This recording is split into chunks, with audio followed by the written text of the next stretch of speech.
નમસ્કાર મિત્રો, હું શું ન કરી શકું એ ચોથા એપિસોડમાં આપનું હાર્દિક સ્વાગત છે. મિત્રો, હું આજે મવરિયા ગામની અંદર આવ્યો છું, જ્યાં આગળ મેં સાંભળ્યું છે કે અહીંના જે સરપંચશ્રી છે એમણે પોતાના લાઈફની અંદર ઘણા બધા એવા કાર્યો કર્યા છે કે જે ખરેખર વિશ્વાસ ન કરી શકે એવા છે કે કંઈક સારું કાર્ય કરી રહ્યા છે. તો શું એવા સરપંચશ્રીને આપ મળવા માંગો છો? તો ચોક્કસ આપણે એમને મળીએ. તો ચાલો. હલો, નમસ્તે સરપંચશ્રી. નમસ્તે. મારું નામ બાબુભાઈ ડાયાભાઈ પટેલ. જી, સરપંચ શ્રી મવરિયા. બરાબર છે. હું દીપક પટેલ.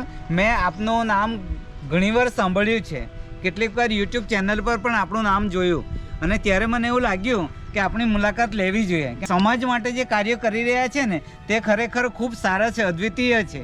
એ સાંભળીને આજે હું અહીંયા આવ્યો છું, અને આજે બહુ મોટા પાયા પર પ્રોગ્રામ જે થઈ રહ્યો છે એ પ્રોગ્રામ કેવો, એની રૂપરેખા કેવી છે, એના વિશે થોડી મને માહિતી આપશો તો જરા વધારે સારું લાગશે એમ.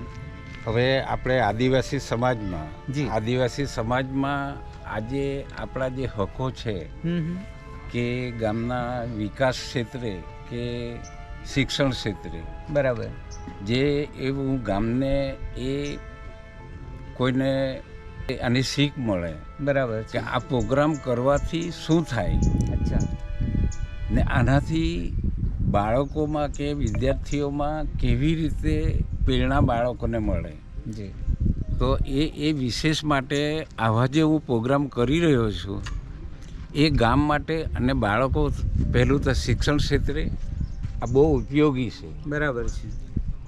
અને આજે શિક્ષણ નથી તો કશું જ નથી. હા, આ એક નવા જમાનાની પણ વાત કરીએ ત્યારે એમાં શિક્ષણનું મહત્ત્વ એટલું બધું છે કે એનાથી આગળ કશું થતું નથી. અને એના વિશે તમે જે નિર્ણય કર્યો છે કે મારે કંઈક કરવું છે, એ જાણીને ખરેખર વધારે આનંદ થઈ રહ્યો છે.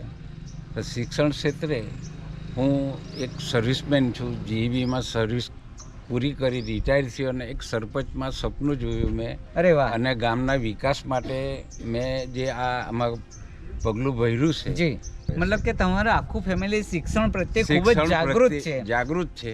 અને મારું ફેમિલી અને ગામના મંડળ, બરાબર, આજે હું અંબિકા હાઈસ્કૂલમાં પ્રમુખ છું. બરાબર છે.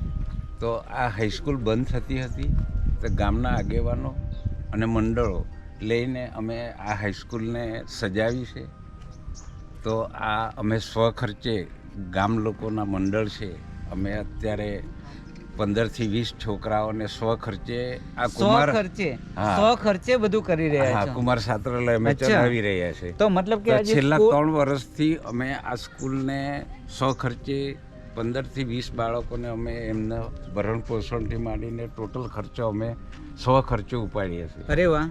તો ભરણ પોષણ માટે તો પછી એની છાત્રાલય કે એવું પણ બનાવવું પડે ને કે કેવી રીતે? અમારી પાસે આ જૂની હાઈસ્કૂલ હતી. અચ્છા.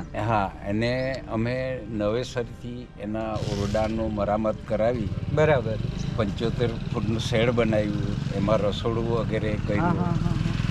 અને બાળકોને અમે સ્વખર્ચે, મારી ફેમિલી યુનિફોર્મ 2 જોડી આપે 70 બાળકોને. બરાબર છે. નોટબુક આપે. અચ્છા. સ્વાધ્યાય પોથી વગેરે, છોકરીઓને સેન્ડલ, છોકરાઓને બૂટ. બરાબર છે. છોકરાઓ અહીંયા છાત્રાલયમાં રહે છે, એમને ખાલી આવવાનું જ. અત્યારે છેલ્લા 3 વર્ષથી મતલબ કે આ તમામ સુવિધાઓ તમે પૂરી પાડો છો? અમે તમામ સુવિધા પૂરી પાડીએ છીએ. ને ટોટલી આ જે છાત્રાલયમાં છોકરાઓ રહે છે એ ધરમપુર કપરાડાના એરિયાના બાળકો છે. બરાબર. હું આજે જ્યારે જોઈ રહ્યો છું ને ત્યાં સ્કૂલનું આ આટલું વાતાવરણ, જે સરસ પ્રકૃતિના અંદર જે સ્કૂલ દેખાઈ રહી છે એ ખરેખર વખાણવા લાયક છે. અને સાહેબ, એક વસ્તુ પણ મેં અહીંયા નિરીક્ષણ કર્યું તો અહીંયા વૃક્ષ નીચે જે બાળકોએ જે એક્ટિવિટી કરી છે ને, કંઈક નવીનીકરણ કરવાની, એ જોઈને ખરેખર ઘણો આનંદ થયો. અને પ્રકૃતિમાંથી પ્રકૃતિને કેવી રીતે બહાર બતાવી એ અહીંયા આગળ કોશિશ કરી છે, એ જાણીને પણ ખૂબ આનંદ થયો. અને ફરતે જે આ જે ગ્રીનરી દેખાઈ રહી છે એ પણ કંઈક તમારા નિરીક્ષણ નીચે જ થઈ રહ્યું હશે. આ મારા જે કુમાર છાત્રાલયના બાળકો છે એ લોકોએ આ જાતે જ આ મહેનત કરીને આ વૃક્ષ બચાવવાનું જે આ કર્યું છે, એમણે કર્યું છે. બરાબર છે. હવે એ અમે આ મંડળ અને ગામના આગેવાનો થઈને આ બધી વિચારણા કરીને આ બાળકો પાસે આ કરાવ્યું છે. બરાબર છે. તો બાળકોને આ આનંદની ઘણી લાગણી આ કરવા માટે હા હા ઉત્સુક છે. બરાબર છે. અને સાહેબ એવું પણ મેં સાંભળ્યું છે કે આપને કોઈક એવોર્ડ મળ્યો છે, એના વિશે થોડી વાત કરશો? હા, હવે મહુવા તાલુકામાં 69 ગામ ને 62 ગ્રામ પંચાયત, અચ્છા, એમાં શ્રેષ્ઠ સરપંચનો મને એવોર્ડ મળ્યો છે. અરે વાહ, ખૂબ સરસ. એ મારા ગામના આગેવાનો, વડીલો, એ લોકોએ જે મને દિશા બતાવી છે, એ સરાહનીય મને દિશા બતાવી છે કે ગામમાં બરાબર એક કરવા જેવું કાર્ય, શિક્ષણ કે આરોગ્ય કે એ બહુ મોટી વાત છે. બરાબર છે. તો અહીંયા અમારા એક બહુ વડીલ નાથુભાઈ આગેવાન આજે વર્ષોથી આવું કંઈક કરવું એવું એ દિશામાં જઈ રહેલા હતા. હા હા હા હા. તો એમનો સપોર્ટ મને આજે ઘણો મળી રહ્યો છે. આજે અત્યારે દૂધ મંડળીના પ્રમુખ છે, પછી એ દૂધ મંડળીના પ્રમુખ એ સુગરના ડિરેક્ટર છે, એમના ભાઈ એક રાજુભાઈ, બરાબર, ને પ્રમુખ છે એમનું નામ આનંદભાઈ. મતલબ કે તમે પ્રયત્નશીલ તો હતા. પ્રયત્નશીલ છું, પણ એમના વગર હું કંઈ કરી જ નહીં શકું. અચ્છા, હા. આજે જે આદિવાસી સંમેલન આજે થઈ રહ્યું છે, એ ખરેખર આપના જેવા કાર્યકર્તા જે આવું બીડું સંભાળ્યું છે એ એના લીધે જ છે. એ તો ખરેખર મારા કરતાં તો મારા ગામના આગેવાનો, એમનું હું વિશેષ આ આપું. બરાબર છે. ને હું સરપંચમાં આવ્યા પછી આ વિકાસને રસ્તે આ ગામ જઈ રહ્યું છે. માણસ કરે તો શું નહીં કરે. હા, આજે લોકોને પૈસા પાટણ દોટ છે, પણ અમે પોતાના ખિસ્સાના આ મંડળ અમારું કરી રહ્યું છે. બરાબર છે.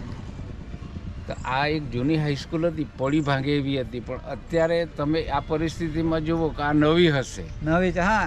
એમ લાગતું નથી કે આ જૂની છે, પણ એમાં જે તમે નવીનીકરણ કર્યું છે ને, એનાથી એવું લાગે છે કે આ હાઈસ્કૂલ અત્યારે જ બનાવી છે.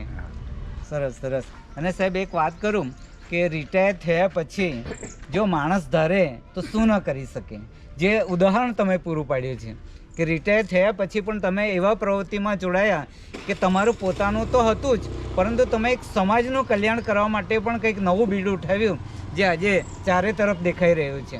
અને ગામના વડીલોને ભેગા કરીને નવીનીકરણ કરવું જે કરી બતાવ્યું છે, અને એ તરફ હજુ વધુ ને વધુ તમે જઈ રહ્યા છો. મિત્રો, બીજી વાત કરીએ તો અહીંયા આગળ સરપંચ સાહેબ તો છે જ, તો એની સાથે ઊભા રહેનાર કે આજે નાથુભાઈ પોતે રિટાયર્ડ છે, છતાં પણ એક સારી પ્રવૃત્તિમાં જોડાયા છે.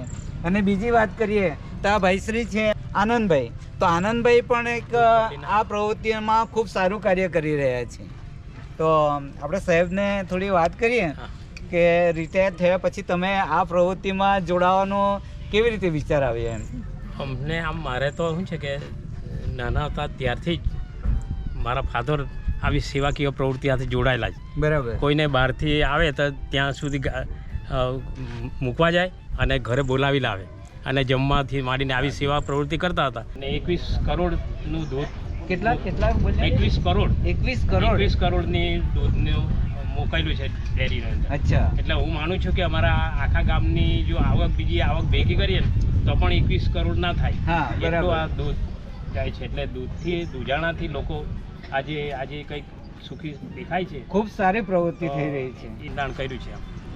આનંદભાઈ બી કંઈક ને કંઈક નવી પ્રવૃત્તિઓમાં જોડાયા છે, તો એના ફાધર તરફથી પણ અને પોતે પણ નવા વિચારો નાખીને એક ગામનું સારું એવું પ્રગતિ તરફ લઈ જઈ રહ્યા છે. હાલમાં હું 8 વર્ષથી અમારી દૂધ મંડળીનો વહીવટ કરું છું, પ્રમુખ તરીકેની ફરજ બજાવું છું. બરાબર. અને એ સાથે સાથે હું સુગર ફેક્ટરીનો ડિરેક્ટર પણ છું. જી. અમારી પેઢી એવી છે બાપ દાદાઓની કે અમે સહકારી ક્ષેત્રમાં વધારે લોકોને કઈ રીતના આગળ લઈ જાય એ અમારો મુખ્ય હેતુ છે. બરાબર. હાલમાં દૂધ મંડળીમાં ખાદી બોર્ડમાં કામ કરતા હતા એમના ફાધર. અમે લાઇબ્રેરી બી ચાલુ કરી છે. અચ્છા, લાઇબ્રેરી પણ ચાલુ છે એમ? હા, કોઈ ચાર્જ નથી લેતો. અચ્છા, તો મતલબ કે અહીંયા સરપંચ સાહેબની જે વાત કરી એમને પણ ફ્રીમાં બધું. હા, બાળકોને ભણાવવાથી માંડીને એજ્યુકેશનનું બધું કર્યું છે. અને તમારી વાત સાંભળી કે ભાઈ અમે લાઇબ્રેરી પણ ચાલુ કરી છે. આ સાહેબની વાત કરી કે ભાઈ દૂધ મંડળીનું પણ કંઈક નવું કરી રહ્યા છે. તો ખરેખર ગામની અંદર તમે જે સાથે મળીને એક શું કહેવાય એમ યુનિટી ઊભી કરી છે અને સારા કાર્યો તરફ લઈ જઈ રહ્યા છે, એ ખરેખર બિરદાવવા યોગ્ય છે.